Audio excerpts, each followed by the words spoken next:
For a good chunk of this trip, Thor's hammer was 80% wet with a few dry sections.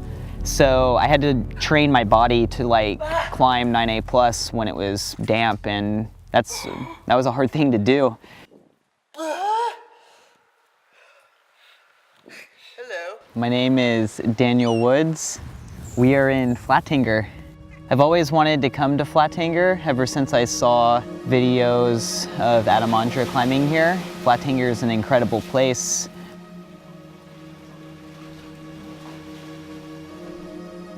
I started out sport climbing back in the day and got introduced to bouldering. I've now been bouldering for at least the last 10 years, pretty much every day. So this is the first time that I've had the motivation to switch back into sport climbing and try out something different.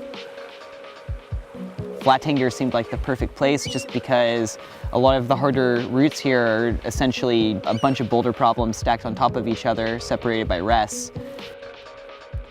I guess my theory was to take what I've learned in bouldering and apply my strength and see what I could do on a rope with it. My name's Dave. I grew up in Maine. I live in Colorado now. And I'm here in Norway climbing at this big Flantanger Hanshelleren cave. I love Norway. It reminds me of home, but also it's home with way better rock climbing and way better fishing. It's really nice here. Thor's hammer was definitely the prize. I saw it and I was like, wow, that line climbs the whole steepest part of the cave. It's one of the biggest lines in the cave. I looked at Thor's hammer and was really shocked at how long it was and felt fear in my heart. Thought that maybe this route would be a good intro into sport climbing.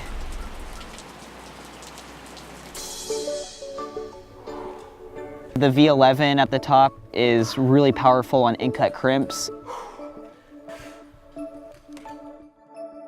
That's the beauty about this, is the line's worth it, even if it's wet, so I'm gonna try everything to just get it done. Daniel came real close to doing Thor's hammer, which is real cool, but he had kind of the wrong beta, it seemed like, and he figured that out the hard way. I think I'm in deep now with this sport climbing game, pretty addicted to it. Definitely have a lot to learn. The one downside maybe climbing with Daniel is that you can't use a lot of his beta because it's just so darn powerful. Yeah, I go Gaston and then left foot's on the smiley face. And then I bring my right toe up and go here, here, and then just go right foot, left foot out.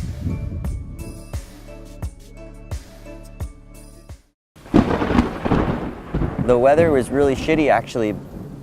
We're talking like 100-kilometer-an-hour winds, blowing like rain all over the place, and no problem, no passanata. We just climbed.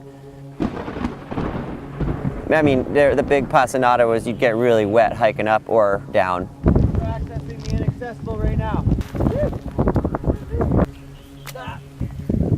Okay. Checkpoint. In the bush. Yeah, Dave. Come on. Come on. Come on, dude. Yeah.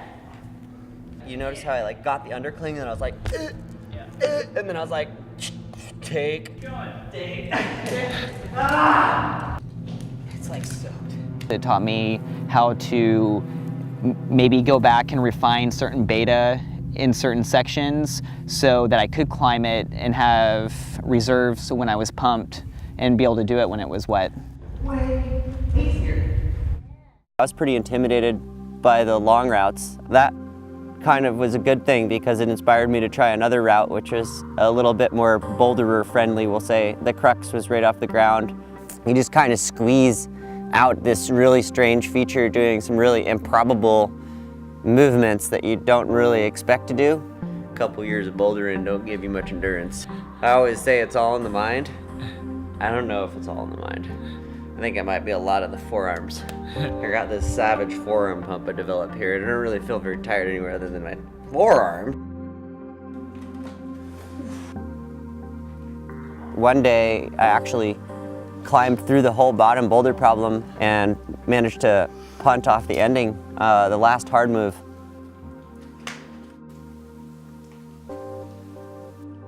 Come on.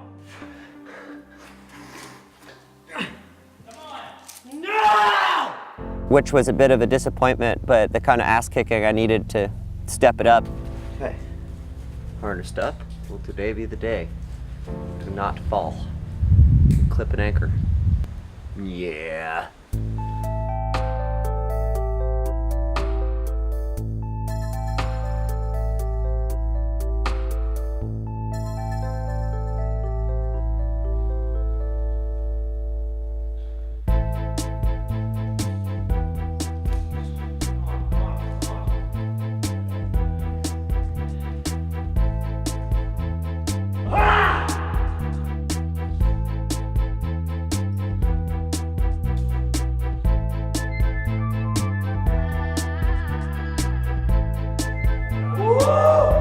No matter what, still got really pumped in the forearms. Is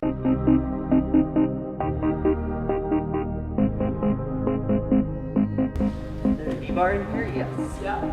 See that right there? Exactly. Oh, wow. That's where you rest. That's a nice one. Dave is like knee bar master. I've been knee barring since 97, 96. Basically when I started rock climbing, I just look at the wall and I'm like, oh yeah, get me in those knee bars. This climbing area is so full of knee bars that it's what one would call a knee bar paradise. I accept the battle, the wet battle. Just gotta get a little bit more adapted and know it can go. I guess the confidence kind of started seeping in subtly.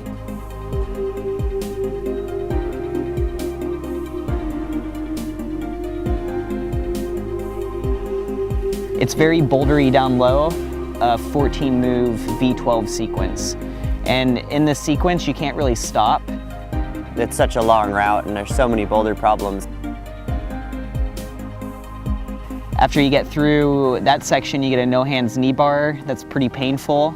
And then you execute a 6 or 7 move V9, and then you get a bad rest, and then you execute a final V11 to the halfway mark. So it's cool how the style switches up.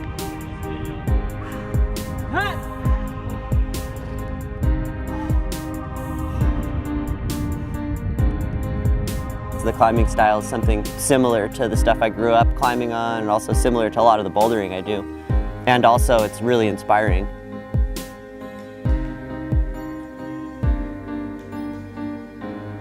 And then you have to have endurance to finish it off.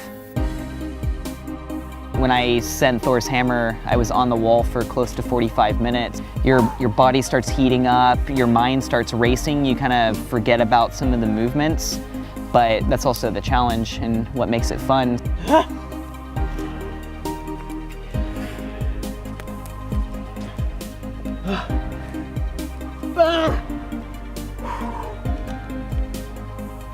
Clipping the anchor is just pretty awesome. I haven't done a 9A plus since 2007, so. Woo! That feels good. Feels higher now. Boom. Hard earned, dude. Did good. Something happened in my body.